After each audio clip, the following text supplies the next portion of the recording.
Olá a todos, olá a todas que estão nos assistindo neste momento. Meu nome é Guilherme, hoje faço parte do canal Mesa de Debates e vamos prosseguir a nossa programação semanal, né?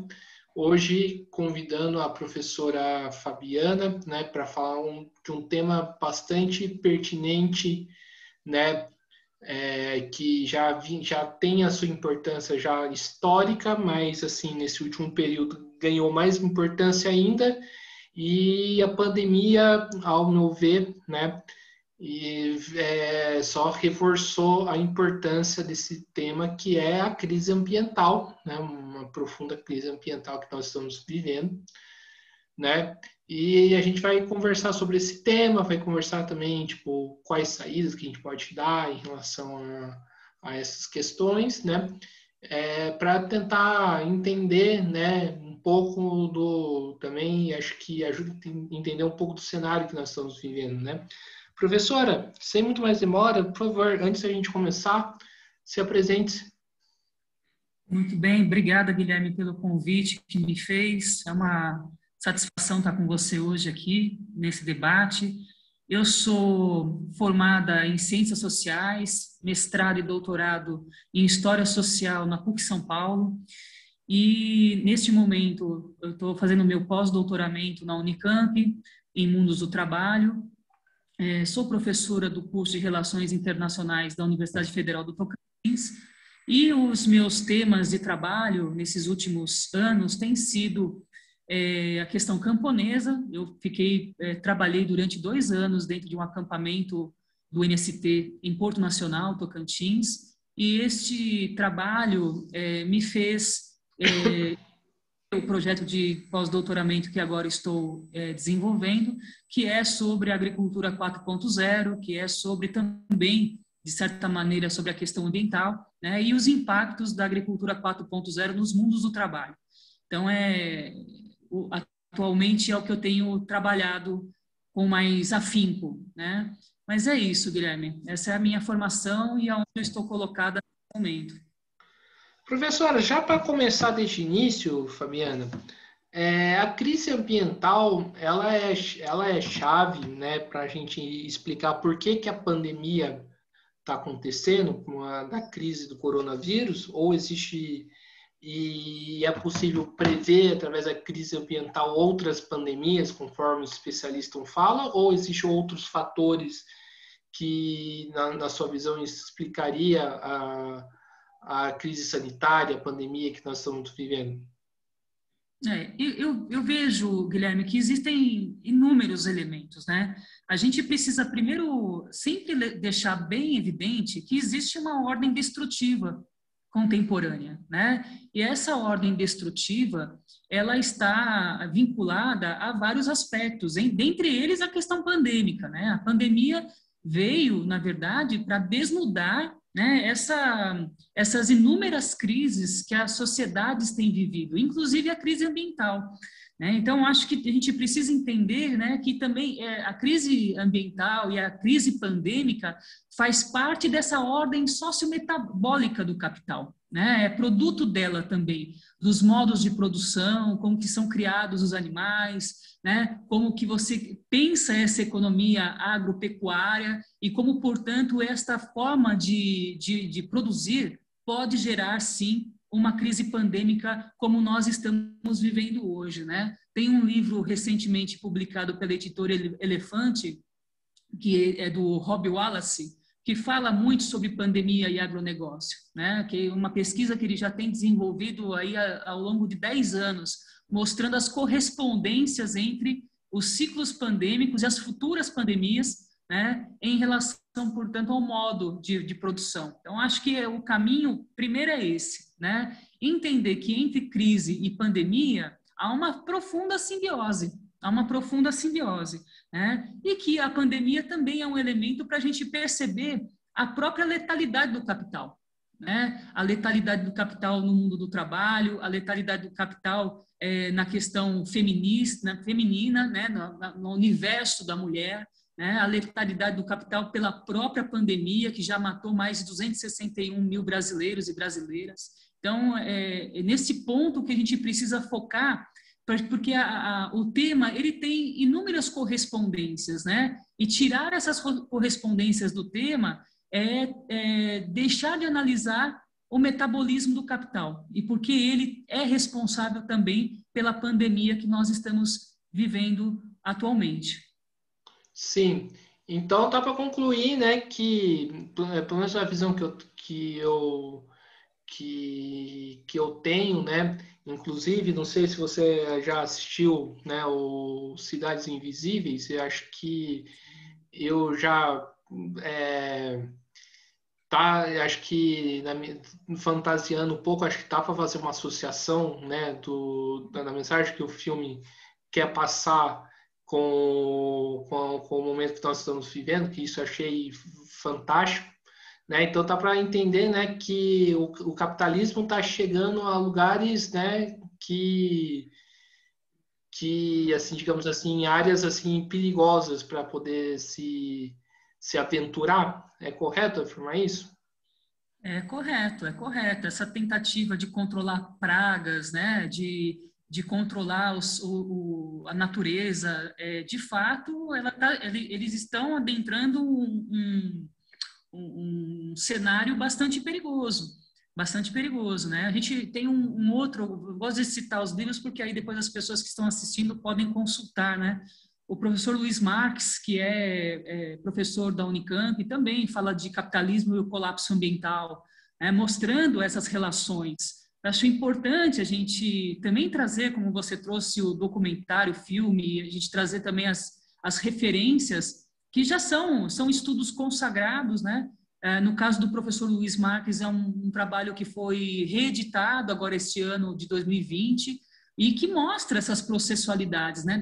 Desses problemas todos que a gente agora tem uma melhor condição de enxergar por conta da pandemia. A pandemia é como se fosse essa lente de aumento, né? Ela proporcionou a gente essa lente de aumento sobre essas questões, e a questão ambiental é mais uma delas, né? Lembrando também, né, Guilherme, que o ano passado, a gente está falando de um período já de 12 meses que nós estamos vivendo a pandemia, e nós também precisamos relacionar esses 12 meses a um ciclo extremamente fantástico de produção de soja, por exemplo, né?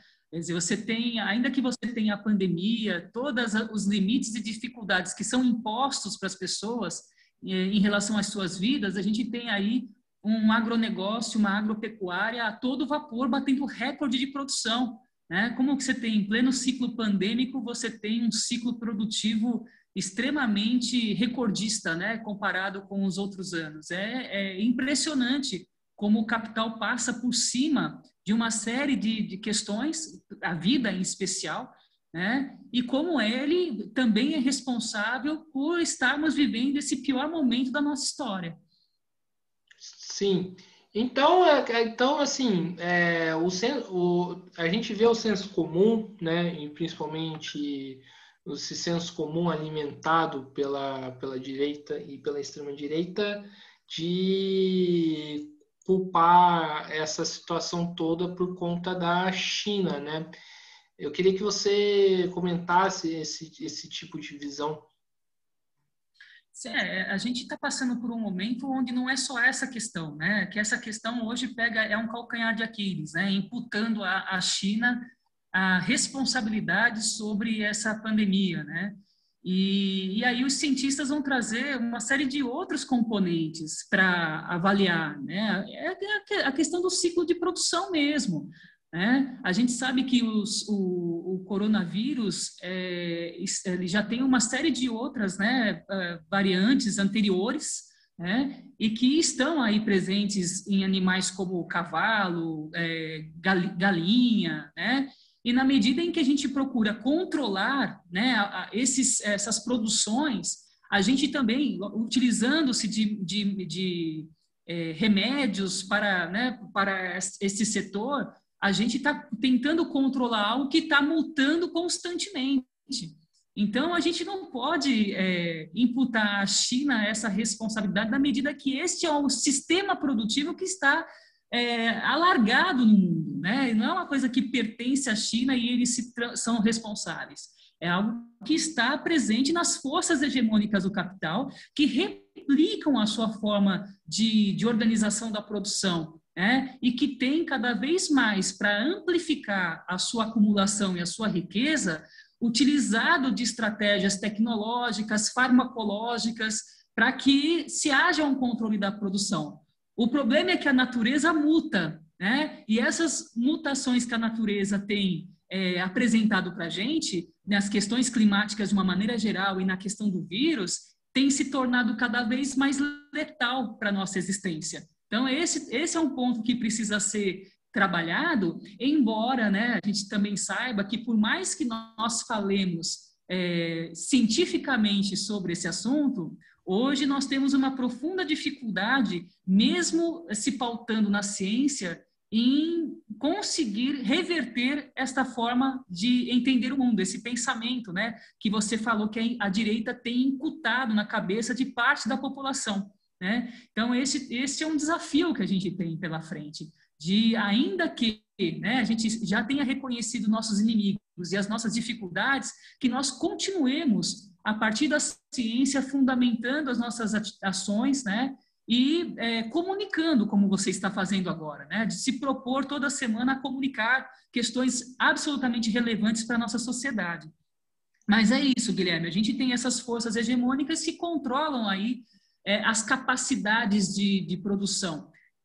Então, isso tem a ver, sim, com a questão com a tentativa de controlar os vários nichos da produção e o fato da natureza responder a cada uma dessas formas de controle genéticos, né? Então, esse é um ponto também que vale a pena a gente sempre falar, né? O capitalismo expansionista do nosso século, porque o capitalismo desde o princípio é expansionista, mas o capitalismo expansionista do nosso século, ele tem uma trípode destrutiva, né? Eu tenho tratado isso nos meus textos, que é a natureza, e por isso a natureza vai mutando também, vai reagindo à sua forma a essa tentativa de controle, né? Os territórios, e aí nós temos todas as populações que se efetivam nos territórios, que ou são submetidas a um sistema ou são expulsas das suas terras, né? E o trabalho, que cada vez mais esse modo de produção se altera, fundamentalmente pelo uso de novas tecnologias e que vai mudando a organização social do trabalho, né? Que inclui parcelas qualificadas nesse modelo e que excluem parcelas significativas da população, o que leva hoje a um desemprego estrutural sem precedentes. Tanto quem está desempregado quanto o desalentado, né? Então, é disso também que se trata, né? De como o capital hoje tem essa trípode destrutiva, e aí a natureza vai reagindo das piores formas, né? Como a gente está falando de questão ambiental, de crise, né? Esse também é interessante de se falar, da trípode destrutiva. Sim. Agora você me trouxe uma questão interessante, professora, em relação, né, àquela passagem, né, do desenvolvimento das forças produtivas. Você citou, né, que a gente não está dando conta, né, de responder as respostas que a natureza faz em relação à nossa tentativa de tentar controlar a natureza. A questão que eu pergunto isso mostra, né, que as forças produtivas do capitalismo estão se esgotando, né, que não tem como mais se desenvolver? Não, na verdade, mostra a capacidade que o capital tem de se metamorfosear, né? O problema dessas metamorfoses do capitalismo é que elas são mais destrutivas. Quer dizer, nas relações internacionais sempre se tentou encontrar um equilíbrio entre o desenvolvimento, né, e as destruições que esse desenvolvimento poderiam desencadear. E acho que é sempre válido, né, a gente ver, né, que as organizações internacionais passam a se preocupar, porque esse é um grande dilema, digamos assim, do capital, de constantemente encontrar formas, modelos e condições de se expandir, né? É óbvio que para a gente, Guilherme, tudo que tem acontecido no âmbito das devastações, no âmbito da pandemia, vai demonstrando que o capital chegou mesmo no seu limite.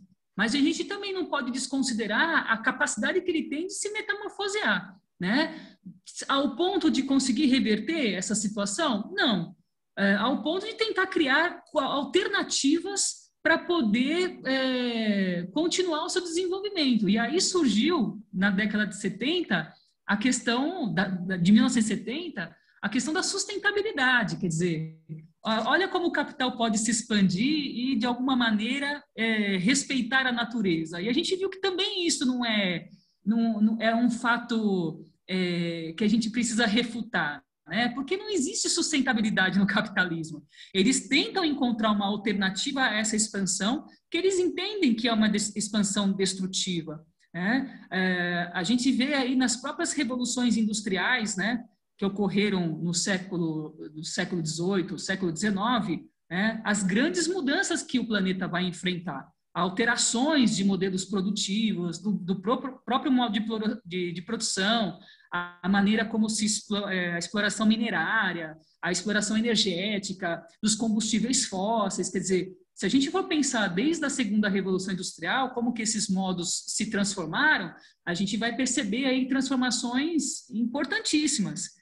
Mas é só na década de 60 que eles vão passar a ter uma percepção ambiental, né? Porque até então se derrubava, em nome do desenvolvimento, se derrubavam as florestas e não havia nenhum tipo de legislação que pudesse impedir isso.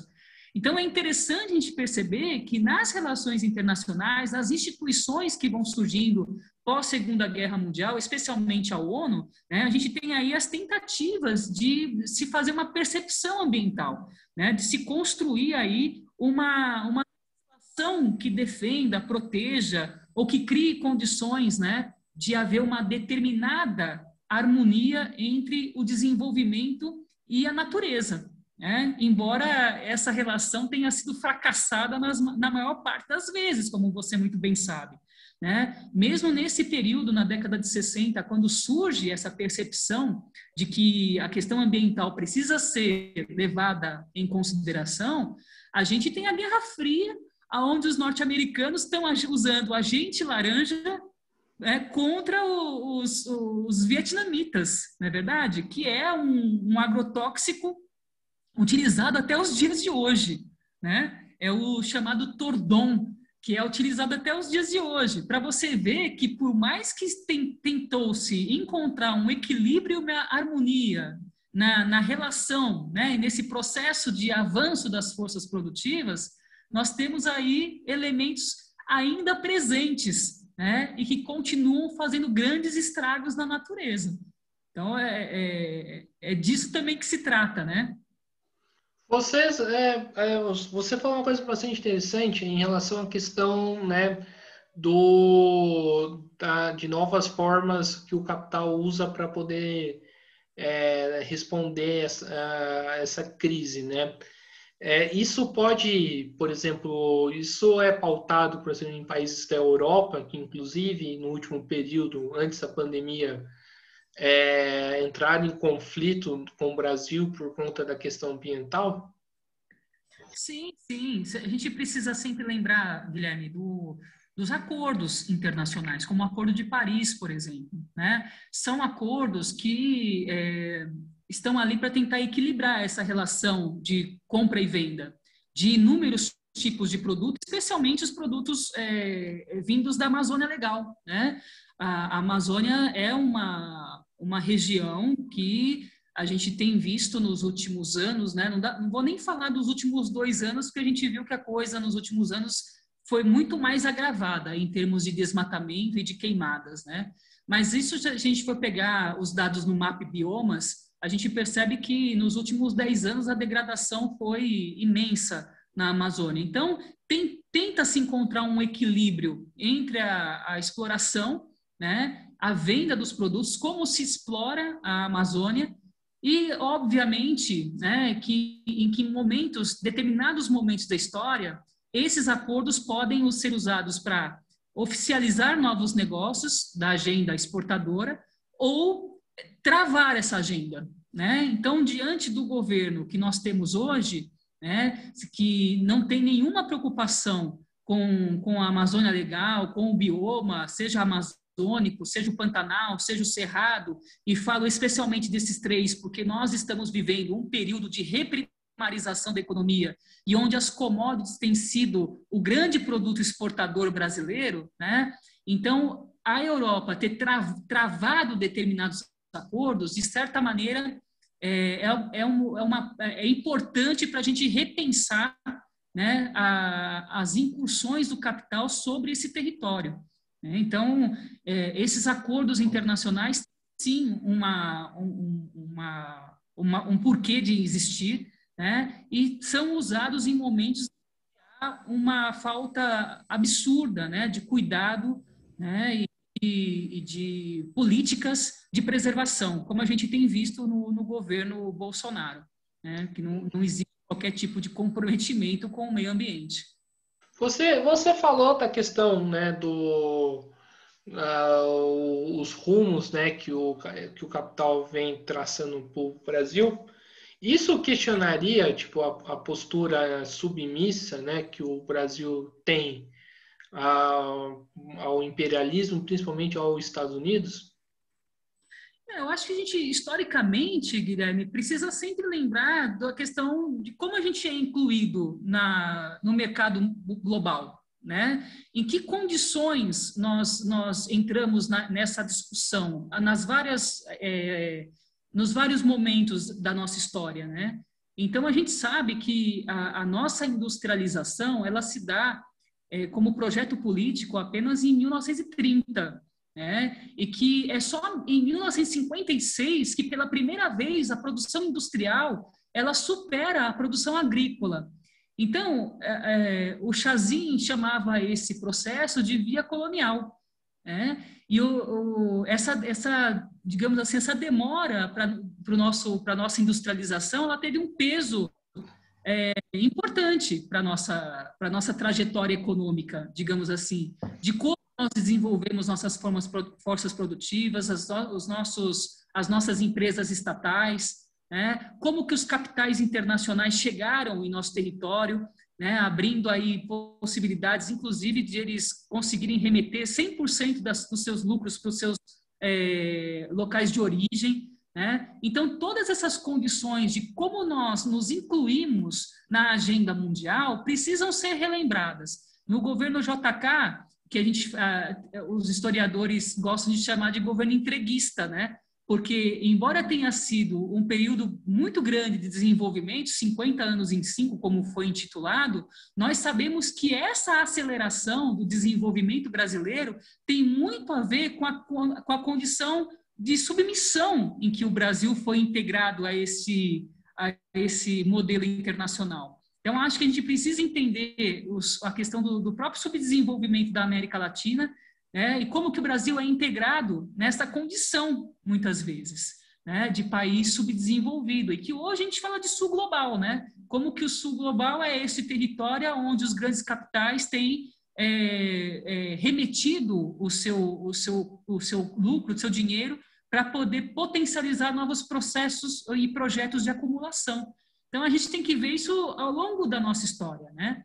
E hoje, com o governo atual, a gente tem mais uma vez isso, né? A questão de como a gente se inclui na agenda internacional, né? Ou como a gente deixa de fazer projetos nacionais. Então, acho que, historicamente, a gente tem um quadro muito interessante da integração brasileira no mercado global, ou na nova configuração do poder global, né? Como que hoje o Brasil se inclui nessa nova configuração, que é, depois da crise de 2008, uma configuração interessantíssima, porque quem tem potencializado, né, em grandes investimentos no Brasil, na América Latina como um todo, é a classe capitalista transnacional, a burguesia transnacional, como muitos dos nossos colegas preferem chamar. Né? E, mais uma vez, você tem um ciclo de acumulação e de riqueza que, infelizmente, deixa a nossa população, o povo brasileiro, à mercê. Né? Sim. Ainda nessa questão da crise ambiental, né, eu vejo várias né, várias formas de, de responder essa questão, né? Muitas delas, né, formas individuais, outras formas coletivas, né? E também vejo inúmeras explicações em relação a isso, né? Inclusive algumas delas, tipo, que joga a culpa no indivíduo e não no sistema, né? Eu queria que você comentasse em relação a isso e responder qual é, assim, a saída macro que, né, que a gente pode dar perante a isso. Essa pergunta é uma pergunta forte, né? Mas dá para responder sim. Né? Vai ser uma resposta radical, mas a gente responde a pergunta. Mais uma vez, Guilherme, é interessante a gente pegar pela história, né? Todos aqueles que procuraram fazer acordos, né, convenções, legislação para tentar controlar o meio ambiente, né, a questão ambiental, partiram sempre de grandes organizações, de países que disputavam a hegemonia, né, e de grupos econômicos que tinham interesse nessa expansão. Né? Embora tinha essa percepção ambiental, né, eu acho que é interessante a gente destacar que também existiam grupos, né, que estavam ali na disputa desses interesses também. Né? Vale lembrar, por exemplo, em 1972 surgiu um clube chamado... Surgiu não, já tinha surgido anos antes, mas ele vai aparecer pela primeira vez debatendo esses termos em 72, que é o chamado Clube de Roma, que eram 20 empresários italianos, né, que se reuniram aí para estabelecer qual que era o limite do crescimento. Tem um texto, inclusive, chamado O Limite do Crescimento. Então, eles já estão aí debatendo, mais uma vez, desenvolvimento e meio ambiente. Né? No Brasil, a gente indo por um caminho muito diferente, dizendo o progresso a derrubada da floresta, né? É um mal necessário. Então, a gente tem aí as políticas da ditadura militar de desenvolvimento da Amazônia, por exemplo, dizendo não, a gente tem que derrubar porque isso aqui é o desenvolvimento, né? As usinas hidrelétricas, a transamazônica, isso aqui que vai trazer o desenvolvimento para a região. E derrubar a floresta é um mal necessário. Então, assim, é muito, muito fácil colocar nas pessoas a responsabilidade sobre essas questões, quando, na verdade, historicamente, quem esteve envolvido diretamente sobre a construção de acordos ou então de projetos de desenvolvimento regional, especialmente os projetos em torno do Nordeste e do Norte do país, foram aí grupos de interesse, né? Onde as populações que nesses locais viviam foram secundarizadas nesse processo. Então, responsabilizá-las é algo que a gente não pode nem colocar na pauta. Né? Elas não têm responsabilidade nenhuma. Elas foram, pelo contrário, né? Elas também foram colocadas nessa situação de risco, e é isso que a gente tem visto em relação às populações originárias, né? Os quilombolas, as populações ribeirinhas, que têm sofrido com os grileiros, com os projetos de mega mineração que têm chegado às suas regiões, né? E que causam extremo impacto, com os próprios processos do agronegócio, né? Que mudam a paisagem dessas regiões. Então, responsabilizar essas pessoas não pode nem estar na pauta. Agora, como reverter isso, né? Eu não vejo um caminho pelo capitalismo. Eu não vejo. Acho que nós chegamos num imperativo mesmo, né? Como os meus professores sempre diziam, né? E aí eu cito aqui a saudosa Lívia. Ontem a filha dela deu uma palestra para você, né? Deu uma entrevista para ti. Como o professor Antônio Rago, o professor Ricardo Antunes, a professora Cida Rago, né? De que a gente chegou num momento em que não existe possibilidade de reformar o capitalismo, né? A gente já tem vivido esses processos de reforma e que não conseguem tirar as pessoas dessa condição de destruição. Então, eu acho que a gente precisa realmente mudar o disco, né? Mudar os processos. A gente está saindo assim, saiu da devastação para destruição ambiental, e hoje a gente está vivendo um colapso ecológico. A gente passou já da destruição. O que a gente vive hoje é um efetivo colapso ecológico. Então, diante de um colapso ecológico, o que a gente poderia pensar, né, como alternativa? E aí, Guilherme, os movimentos sociais, dos quais eu hoje tenho muito contato, né? Eu, quando trabalhei na PUC São Paulo, eu era professora, né, da disciplina de movimentos sociais, e no Tocantins não é diferente, também leciono uma dessas disciplinas, né, que tratam dos movimentos sociais. A gente tem visto os movimentos sociais se reorganizarem. Na medida que elas compreendem o avanço do capital sobre a natureza, o território e o mundo, elas estão também procurando alternativas. E aí, dentro dos movimentos sociais, eles encontraram como forma de resistência os processos agroecológicos, né? Dentro aí da Escola Nacional Florestan Fernandes, eu acho que esse é um marco importante, inclusive, de novas orientações para o enfrentamento de um capitalismo do século XXI. A gente tem inúmeras formações que faz com que um acampamento e um assentamento se transformem num local de resistência, não porque tem pessoas ali que ocuparam aquele espaço, mas porque todas as atividades desempenhadas naquele território são atividades baseadas em princípios absolutamente distintos dos princípios do capital. Né? Então, a agroecologia, o como plantar, o como colher, o como se organizar, a educação do campo, né? A educação dos sem terrinha, por exemplo. Quer dizer, todos esses aspectos, né, que envolvem a vida e o cotidiano dessas pessoas que estão ocupando esses territórios são imbuídos de uma nova possibilidade de vida, né? Quer dizer, é isso que a gente diz que é a resistência em relação ao capital. Enquanto o capital produz com agrotóxico, né? Enquanto ele destrói a natureza para poder criar grandes campos de produção de soja, dentro dos acampamentos do MST, a relação de produção é absolutamente simbiótica, né? Ou seja, não existe destruição, né? Pelo contrário, existem situações de complementariedade dentro de um acampamento, não há necessidade de destruir. Então, esses movimentos sociais, eles têm aí, né, uma história e uma processualidade que demonstra que existem possibilidades de uma vida distinta deste modelo que nos destrói a cada dia.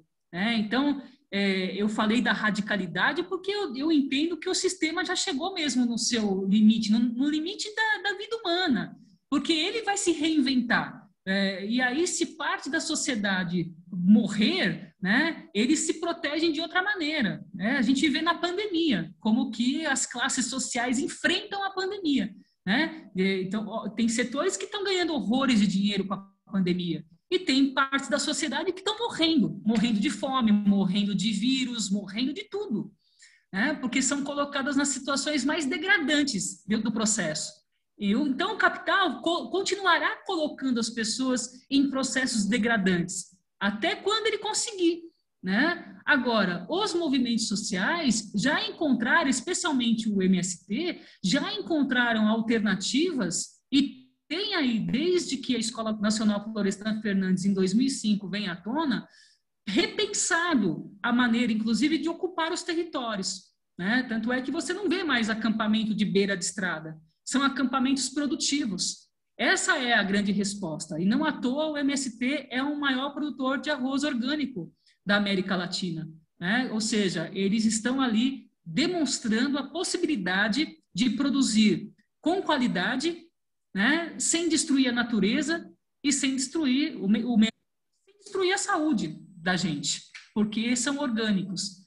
Então, eu acho que essa questão dos movimentos sociais, Guilherme, talvez explique até melhor que existem caminhos, né? Existem caminhos. O problema é que o capital não espera, né? O capital ele quer ganhar o dinheiro e quer acumular riqueza o quanto antes. Né, quer realizar a riqueza o quanto antes, nem que ele tenha que passar por cima da vida da gente.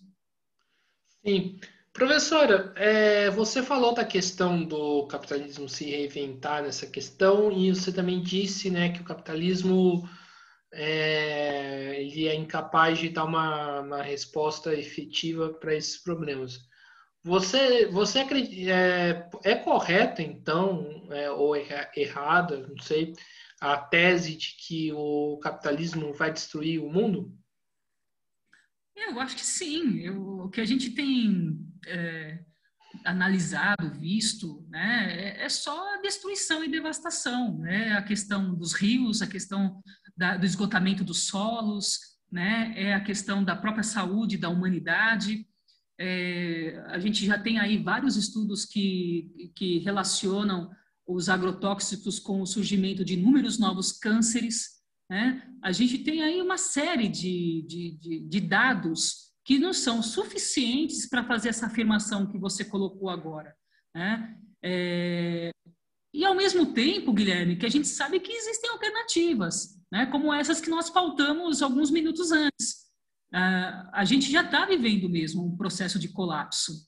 Então, é necessário um novo modo de viver, né? É necessário um novo modo de viver. O fato é que esses capitalistas transnacionais, essas grandes empresas, vão endurecer muito, né? Não à toa, a gente na história também, nós tivemos vários momentos aí que ou os países hegemônicos ou os capitalistas transnacionais influenciaram direta ou indiretamente o poder, os estados, especialmente na América Latina. Falando de América Latina, a gente pode falar das ditaduras, né? O quanto os Estados Unidos influenciou nesses processos, né? Como a gente tem esses interesses internacionais que estão aí ligados nos processos políticos que estão acontecendo no Brasil, no Uruguai, no Paraguai, na Argentina, né?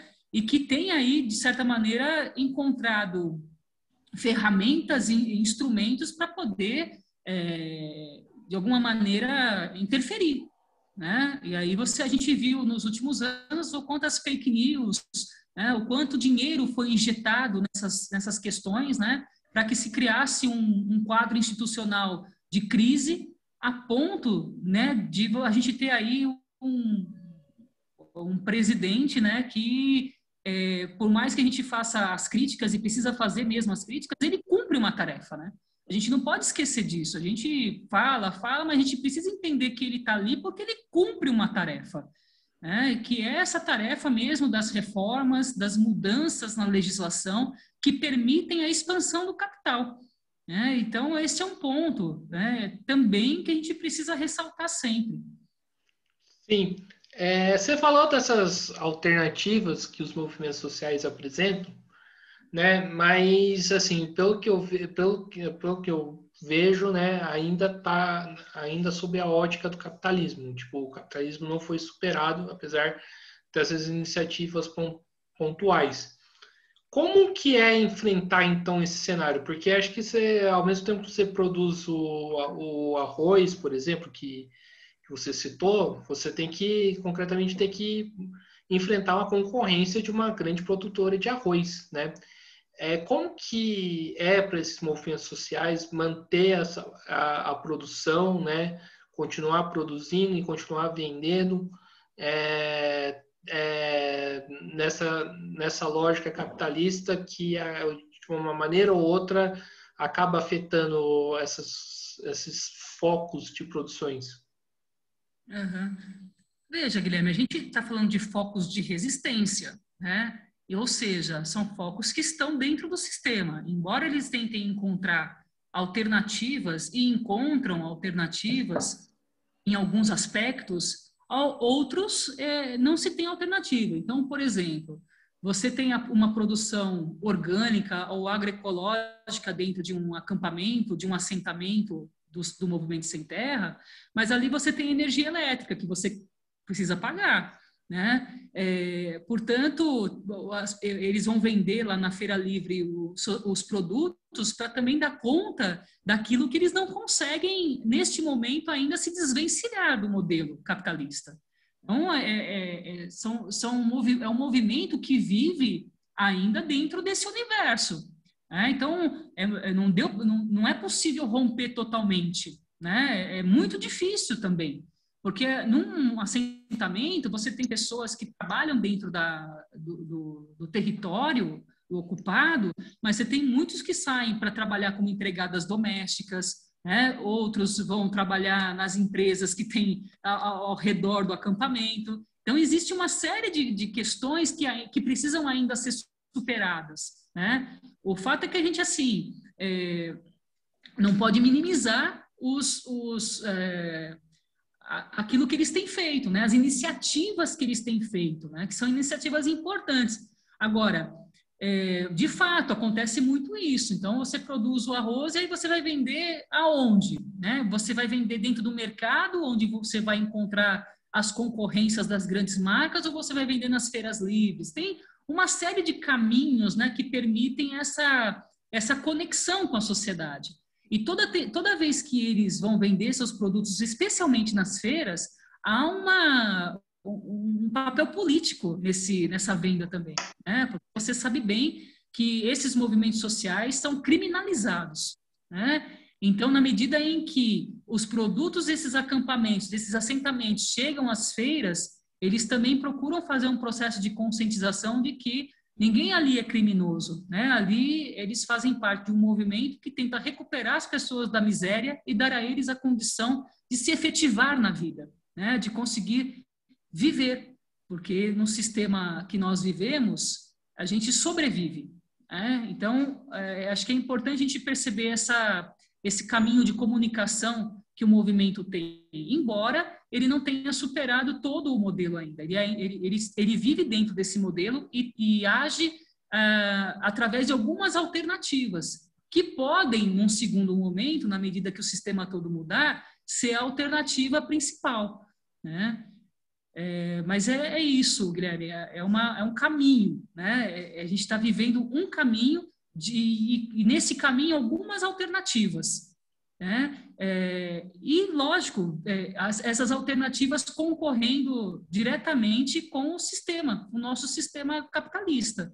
Então, é isso. Por isso que, às vezes, se confunde, ao mesmo tempo que eles propõem coisas inovadoras, no sentido, né, dessa tentativa de demonstrar que é possível viver uma alternativa, né, ao capital, eles também encontram as resistências, as dificuldades e o próprio capital.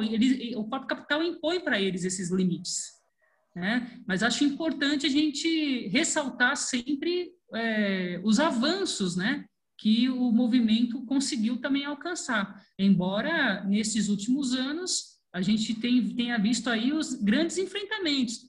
A reforma agrária paralisada, né? A gente tem, em plena pandemia, reintegrações de posse acontecendo. Olha que dificuldade de enfrentar, né? Já que a gente está falando da pandemia e da questão ambiental, olha a dificuldade de enfrentar, né? Você tem, em plena pandemia, reintegrações de posse espalhadas pelo país todo, então é bem difícil, mas ele se mantém em movimento. Isso é absolutamente importante, né? Para o futuro, para o nosso futuro. Sim, agora entrando um pouquinho na parte mais, digamos assim, embora isso já seja, né, na parte mais política da situação, o governo de extrema-direita, né, os governos de extrema-direita, assim, ajudam, né, a aprofundar o processo de crise ambiental? Não tenha dúvida, não tenha dúvida. Principalmente se a gente for pegar qual é a pauta, né, quem são os grupos políticos que estão por trás do apoio, né, a esses governos. Então, a gente pode pegar, por exemplo, as bancadas. Eu acho que as bancadas representam muito bem as forças políticas e econômicas que estão por trás, né, do apoio a um presidente da República, né? E por que determinadas pautas são pautas prioritárias para esse governo.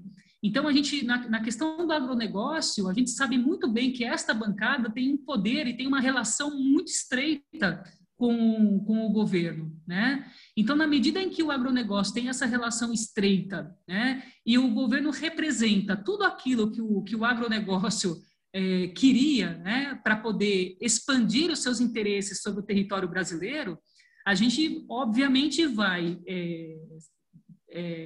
entrar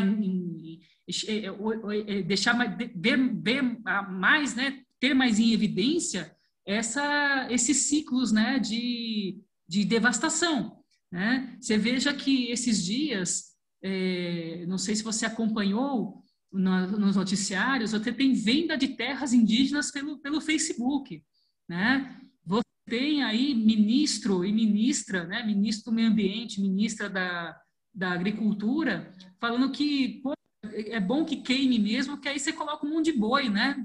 Você já cria ali uma condição para uma economia, para a agropecuária poder se desenvolver, né? Então, a gente percebe que a gente está num momento em que a boiada de fato está passando, né? A flexibilização de leis, a falta de controle, a instrumentalização dos órgãos que deveriam fiscalizar, tudo isso demonstra, né, esse poder dos grupos econômicos interessados em relação a quem está no poder, né? Então, a gente vê muito bem essa relação, né, Guilherme?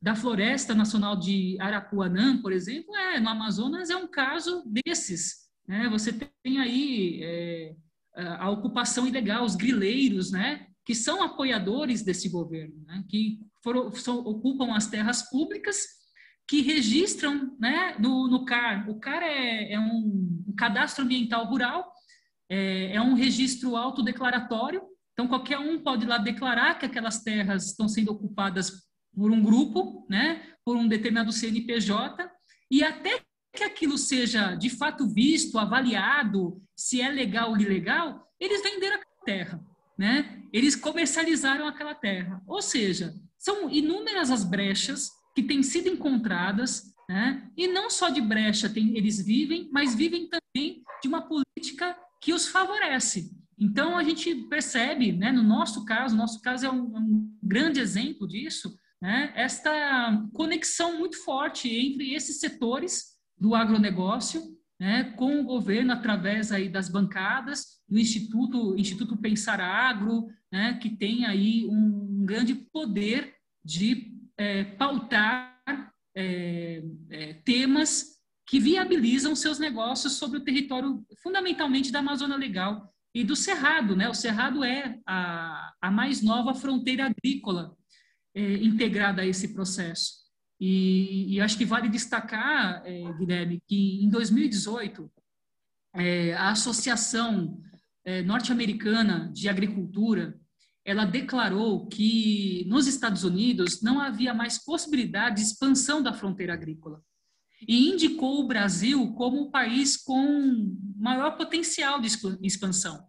Então, só uma declaração como esta, ela já faz com que os capitais se reposicionem, né? Principalmente esses capitais que estão integrados aí à produção agrícola, se posicionem para o desenvolvimento de soja no Brasil, né? Sabendo que o Brasil é o lugar onde a fronteira agrícola pode se expandir, e sabendo que o governo pode flexibilizar as leis para que a sua expansão possa ser ainda mais rápida e efetiva, é claro que eles vêm para cá e disputam não só o campo econômico, como também disputam o campo político, né? Então, acho que a resposta para a sua pergunta é essa. Sim. Professor, a gente sabe, né, que a gente acabou de estudar aqui, né, como a relação do governo de extrema-direita com o meio ambiente e a crise ambiental, né? Mas a gente sabe também que a crise ambiental veio antes do governo do Bolsonaro, né? A pergunta que eu faço é o que muda, né, com o governo do Bolsonaro em relação aos outros governos, né? Nesse tema, o que se aprofunda? Boa pergunta, Guilherme. A gente precisa lembrar também um marco do século XXI, que é o novo Código Florestal. Tá? É um marco, ele acontece em 2012. Né? Veja, nesse período, no século XX, né, a gente tem um avanço do processo de comoditização na América Latina. Quem fala muito bem sobre isso é uma socióloga argentina chamada Maristela Svampa. Fica aqui como registro também para o pessoal poder procurar, né? ela vai falar a respeito dos governos progressistas que vão surgir na América Latina, mas, ao mesmo tempo, ela vai falar sobre esse processo de comoditização, né? Ou seja, é um processo em que os produtos primários passam a ser a agenda prioritária do desenvolvimento nacional e da agenda de exportação, né? Não à toa, por exemplo, o Brasil tem passado por um processo de reprimarização. Mas isso é um outro momento, uma outra conversa, né? Mas o fato é que, na medida em que a América Latina, especialmente o Brasil, passa a ser novamente um espaço, né, uma zona de intensidade de produção agrícola, é claro que eles vão encontrar legalmente alguns obstáculos para essa expansão. E as leis ambientais são, né, de alguma maneira. Então, o novo Código Florestal, ele é um código que impõe alguns novos limites, principalmente sobre a questão da reserva legal, né, sobre unidades de conservação, sobre áreas de proteção ambiental, esse tripé, especialmente esse tripé, né? Unidade de conservação, reserva legal e áreas de preservação ambiental. Então, põe um certo limite, mas também consegue flexibilizar outros aspectos, né? Traz aí a possibilidade de flexibilizar, porque não adianta. Não dá para você manter um código florestal rígido e permitir que os investimentos cheguem. Não conversa essa história, né? Esses dois agentes não conversam. Então, se cria um código que dialoga com a possibilidade dos investimentos internacionais na área do agronegócio acontecerem. O problema é que esse Código Florestal cria inúmeras brechas, né? E o avanço dessas forças produtivas no campo acabam aí se aproveitando de todas elas, né? Então, você tem, por exemplo, no marco do neoliberalismo, a gente sabe que na lei sobre a propriedade de terras, né, o investidor estrangeiro ele pode comprar até 50 módulos fiscais. Cada módulo fiscal, Guilherme, é em determinadas regiões. Em São Paulo, se eu não me engano, um módulo fiscal é igual a 24 hectares. Tá? No norte, um módulo fiscal, se eu não me engano, representa 80 hectares. Olha como é diferente, né? Olha como é diferente. Então, existem regras, as regras nacionais e a regra estadual, que vai permitir com que esses investimentos cheguem. Então, não dá para a gente conseguir entender que o capitalismo agrário chegue com uma série de barreiras legais, que vai enfrentar essa série de barreiras legais. Pelo contrário, vai chegar e vai enfrentar uma barreira legal que pode ser flexibilizada. E foi isso que foi acontecendo. Esse é um direito que a gente chama de direito transnacional ou direito híbrido, né? A partir do século XXI, a gente tem uma construção do direito que é esse direito que dialoga com os interesses internacionais, né? Então, ele impõe regras, mas ele flexibiliza tantas outras. Então, é por isso que a gente fala, temos um código florestal, mas quando a gente vai anualmente ver a devastação, né? Quando a gente vai ver as queimadas, a gente só percebe avanço. A gente não vê que o Código Florestal é capaz de impedir o avanço da derrubada das florestas, das queimadas. A gente não consegue, às vezes, entender. Por quê? Primeiro, isso a gente pode puxar um pouco Marx, né, Guilherme? Se a gente for ver as formas jurídicas são burguesas, não é verdade? Se as formas jurídicas são burguesas, é óbvio que elas se relacionam com os outros atores da burguesia, que compõem aí esse cenário. Então, ela protege até um certo ponto e cria possibilidades a partir dali, né, da expansão capitalista. Sempre foi assim, e na questão ambiental não é diferente. Então, se impõe aí alguns, mesmo os acordos de Paris. O Trump, por exemplo, saiu do acordo dizendo que isso atrapalhava, né, o desenvolvimento. Agora, estabeleceu-se alguns limites, mas não limites ao ponto de impedir que se acumule riqueza, que o capitalismo se expanda, né? Que ele possa se realizar, né? Então, acho que é isso, Guilherme. Sim. Agora estamos quase finalizando a entrevista, professor. Eu queria ainda tocar num assunto, né, que você falou, né, que é a questão da repressão aos movimentos sociais, né? A gente sabe que existe uma repressão imensa, né, desde quando eu me entendo por gente consciente, ao MST e também aos quilombolas também, né, à população indígena. Tá para concluir, então, né, que essa repressão do Estado é para primeiramente, pergunta óbvia que a gente já sabe, já, né, mas é bom para o ouvinte saber, né, tá para concluir que essa repressão, né, está a serviço desses interesses que nós estamos discutindo aqui? Não tenha dúvida, né? Mais uma vez ao longo da história, os movimentos sociais viveram a criminalização, suas criminalizações, né? E agora não é diferente, né? Não é diferente. Então, caminha-se assim, Guilherme, travar a reforma agrária, impedir que uma legislação possa andar, porque o direito à terra, né, a reforma agrária está garantida no nosso Código Legal. Então, primeiro que se trava aí, né? E segundo se trava mesmo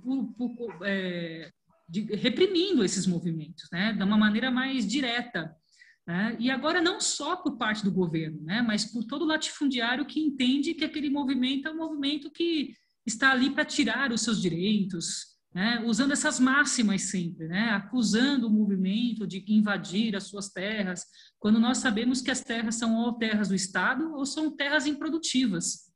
Isso também confunde a cabeça das pessoas, né? Quando se diz que o MST entra em terras que são terras que pertencem a alguém, a questão da propriedade privada vem como uma questão crucial, né?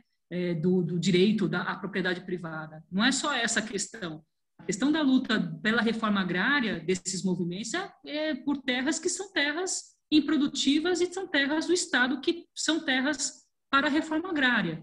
Então, esse é um ponto. Mas há, nos últimos anos, aí, essa tentativa ainda maior de criminalizar os movimentos. E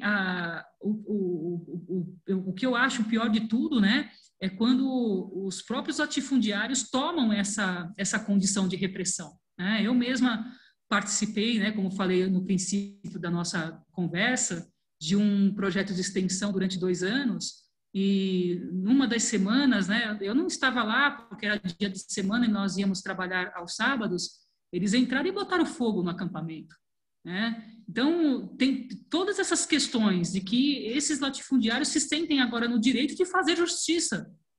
Então, não é só a repressão por parte do Estado, mas todos os latifundiários muitos deles que se sentem no direito de fazer justiça com as próprias mãos. Esse é um problema sério. Enquanto em acampamentos, em assentamentos, você tem famílias, crianças, mulheres, né, homens que estão ali tentando sobreviver diante do caos que nossa sociedade está passando. Então, é isso, é a criminalização por parte do Estado, né, e por parte também desses grupos que agora se sentem muito à vontade de fazer a repressão com as próprias mãos. Você falou isso, né, desses grupos que se sentem à vontade, né, de fazer repressão pelas próprias mãos, né, fazer, né, esses cometer esses atos de barbárie, né, o poder judiciário, né, principalmente os poderes judiciários estaduais, né, as instâncias estaduais e também, né, a instância federal, eles são convincentes com esses setores, costumam, né, usar o jargão dos mais jovens, né, passar pano. Os movimentos sociais denunciam, né, Guilherme? Eles usam aí os meios jurídicos, até porque os movimentos sociais também têm os advogados populares que atuam nas suas causas, né, e que usam aí da esfera do direito para poder também demonstrar que eles estão ali lutando por terra, dentro da Constituição, dentro daquilo que são os limites legais, não é? Que eles não estão cometendo nenhum crime. Mas é fato que processos como esse demoram muito mais para correr do que outros.